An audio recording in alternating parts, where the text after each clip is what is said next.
how are you doing today? I hope you're having a wonderful day. I'm sure you've seen it, haven't you? That one house, sometimes it's every neighborhood, maybe just one in every time. The for sale sign, it's like a practically permanent fixture, just collecting dust. And online, that listing is stale. It's had tons of views, but no offers. You probably driven past it yourself, scratching your head, or maybe you clicked on that ever-dropping price saying, seriously, what is the deal with this place? Well, today we're done wondering. We're pulling back the curtain on houses like that, and we want to see exactly what the problems can be with these houses that don't sell. Sometimes it's more like a collection of horror stories. And trust me, this isn't just about a slow market. This is about the ugly truth, those hidden deal breakers, the ones that keep a house on the market, sometimes for years. Never mind that curb appeal for a second. The house with its price slashed, not once, but maybe a couple times, and still it just sits there, haunting the online property sites like a digital ghost. What if the biggest secret it's hiding isn't some hidden cost, but the staggering cost just to keep it standing? So we're about to lay down exactly why some houses are just plain unsellable. When a house sits on the market for months or even years, it starts telling a story way before you step inside. Those first listing photos, probably bright and shiny with a description full of hope. But as the weeks and months go on, you can almost feel the hope fizzle. The first red flag isn't always a crack in the foundation. Sometimes it's just how long that listing has been on the market. If the property is just lingering, especially when similar homes nearby are selling like hotcakes, that is a warning sign. Sellers and their agents might try to paper over the cracks with strategic price drops, and that dramatically reduced price tag can look really tempting, can't it? There's plenty of people that want a good deal out there. It was for sweet nothings about a deal or a hidden gem. But let's be real, more often than not, there aren't generous discounts. They're just desperate moves to make up for flaws that are so big they scare off even the most hopeful buyer. So think about it. Homes priced way below what they should be worth usually are a way to show a nasty surprise package. We're talking about they could be structural problems, a history of water damage, maybe critters living in the attic or the basement, or maybe it's just in a terrible spot. You heard me say location, location, location. Those frequent, steep price cuts are basically screaming, this house is a nightmare to sell. Probably because the first few unlucky folks who did view it uncovered some serious hidden issues. So it's a classic trick. Dangle a low price, hope someone falls head over here before they find out, and see right through all the issues. That bargain price can suddenly explode when you start getting at the thousands or even the tens of thousands it'll take to fix what really is wrong with it. Suddenly, the dream deal becomes a cold, hard reality check. Repair bills and endless headaches that you can never get the job done. So that super long listing and those crazy price cuts, they're not an invitation, they're a warning flare. They're telling you that other potential buyers have already run for the hills, likely after finding something seriously disturbing. And that, folks, is usually where the real digging begins. So what kind of ugly truth sends buyers sprinting away no matter how low the price drops? Let's start at the bottom, quite literally with the foundation. A home's foundation is its backbone. If that's messed up, everything built on top of it is going to be in trouble. So as you walk into a house, you might spot a few things. Maybe a door won't shut, or windows kind of wonky. Maybe there's huge cracks snaking across the basement walls, even floors that tilt like you're in a funhouse, walls actually bowing out. That could give you a few issues to think about when you're getting into a home that looks like this. So these aren't really character flaws, those are serious foundation problems that are giving you a red flag. Now, fixing a foundation that's moving or settling, that can be an eye-watering amount of money, often tens of thousands for things like underpinning or piering. And it's not just the insane cost, it's how disruptive the work is, the uncertainty of it. Are you actually going to fix the problem? And knowing that even after it's all fixed, that bad reputation can still stick around, and you're going to have to reveal that you fixed it to the next buyer. So what makes a foundation fail so particularly? It could be the bad soil, that it's not holding the wall up. It could be bad drainage. Water can cause multiple problems. It could be tree roots that are pushing the wall over, or even just shoddy building work from day one. So if parts of the foundation are heaving upwards or sinking down, the whole house can become unstable. So just think of what that means. A falling foundation can mess with your walls, your roof, your plumbing, even your electrical system as the house twists and settles. Those doors and windows start sticking, refusing to open or close, and there's big cracks inside and outside because the house is actually moving. These aren't just surface level touch-ups. They're proof that the very bones of the house are in bad shape. Plus, good luck getting a mortgage or homeowner's insurance with a dodgy foundation.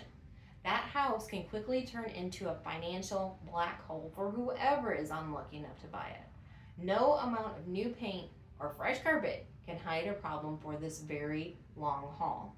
And for a lot of people, this is the first and often the most expensive, ugly truth that makes a house completely unsellable. If foundation is like a broken skeleton, then what does that make water damage? The nasty infection that rots a house from the inside out. Water is very persistent. It'll sneak in through the tiniest cracks and get behind your walls, under your floors, and into the attic.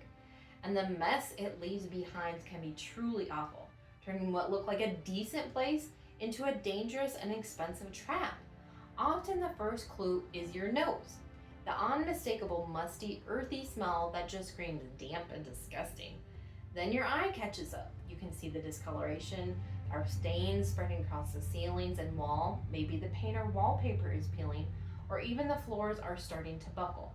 They're all symptoms that could be caused by a few things. Maybe it's a leaky roof. It makes sense. It starts at the top and then it comes down. You could have missing shingles, or maybe a tree fell through the roof, or just caused a hole, or maybe there's a sagging roof line.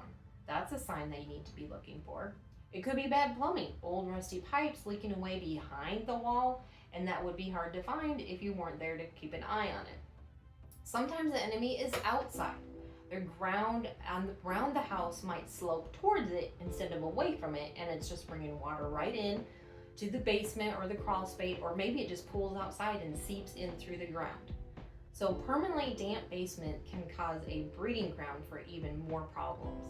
So what kind of problems are we talking about? Well, obviously there's the big one, the M word. I don't like to say it, mold.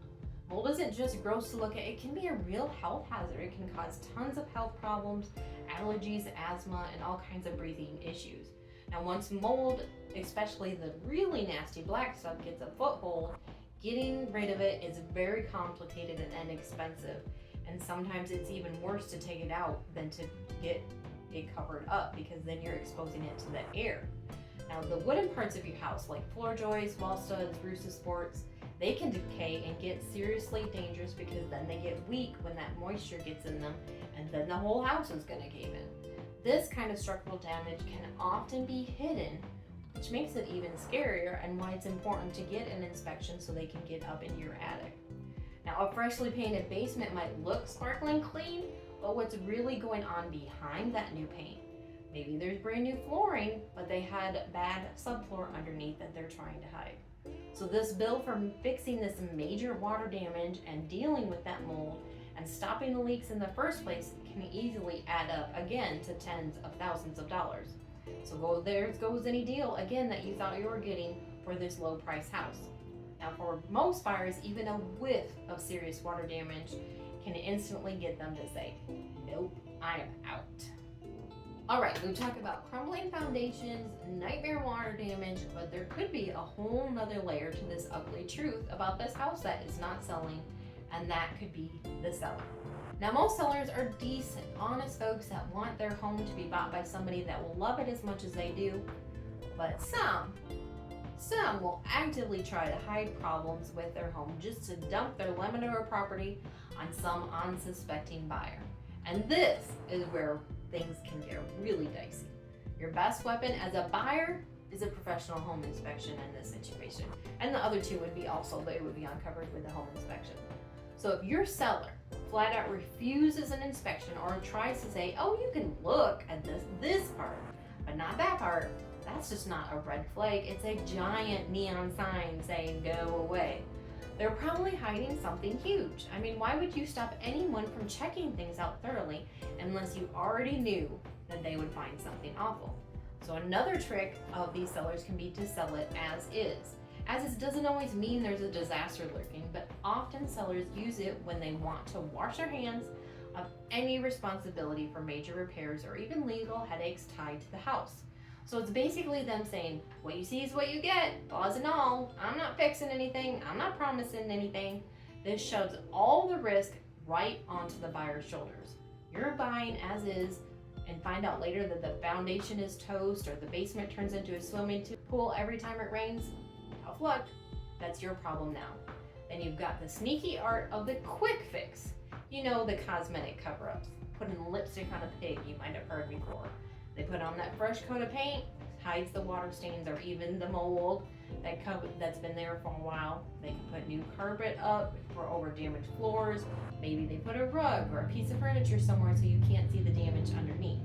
So depending on where you live, that may cost them serious legal issues after they sell the property, but you then got to take them to court. So that's why it's absolutely important for you to have a seller disclosure as possible and go over it with a fine-tooth comb or get an inspector.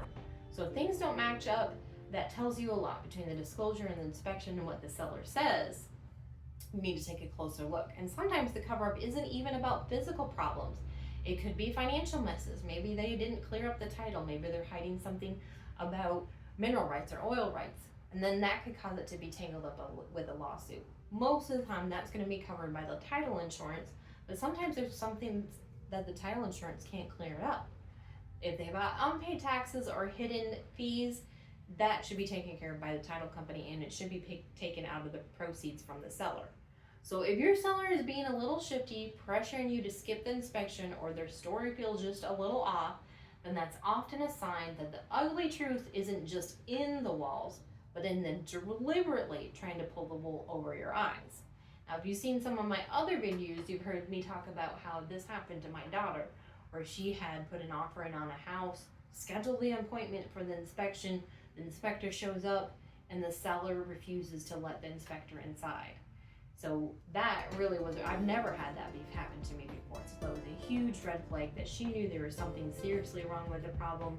And so my dad decided not to go home with the purchase, even though she really liked where the house was at, obviously, if she made an offer. So it's definitely a red flag if they won't let you do an inspection. Now, often we will have sellers in our areas that don't want to do repairs and sell as is, often because they've inherited the property and they don't know what's wrong with it. They're not trying to hide anything. They just don't have the means to get down here. Maybe they don't even have the funds to make the repairs that are needed, if any. So they will often say as is, just so you're aware, and usually then it's priced accordingly. So just make sure that you're aware of these issues that could pop up, especially if you decide not to get an inspection yourself. So back to our original question, why won't that house sell? The ugly truth is it's rarely just one thing. More often it's a nasty cocktail of major problems all hitting at once. It's that nasty foundation combined with the nonstop water intrusion, all made worse by years of being ignored, or even worse, deliberately hidden by the sellers. It's the kind of house where the repair bills would absolutely dwarf any discount you thought you were getting. The risk to your wallet and maybe even your health is just too darn high. These places end up as horror stories, real life examples of what happens when you skip the homework or ignore the warning signs. The super low price tag might grab your attention, sure it does, but it should also set off every alarm bell you've got. Before you get suckered in by what looks like a bargain, you have to look past the nice staging and the fresh paint. You need to find out what's really going on underneath. And always get a professional home inspection from someone you trust. Make sure you dig into the history by getting a title search done. Get out into the neighborhood and talk to the neighbors, at least drive by, and don't be afraid to ask hard questions. The ugly truth is definitely out there. Knowing about these hidden deal breakers is your absolute best defense against buying a house that turns into your own personal unsellable nightmare. Remember, the goal isn't just to buy a house, it's to buy a home. one that's safe, solid, and a real asset, not just a problem wearing a pretty disguise. So if you're ready to dive into more about green flags of home buying experience, check out this video where I answer common questions about moving to the Cherokee Village area. Thanks for watching and have a blessed day.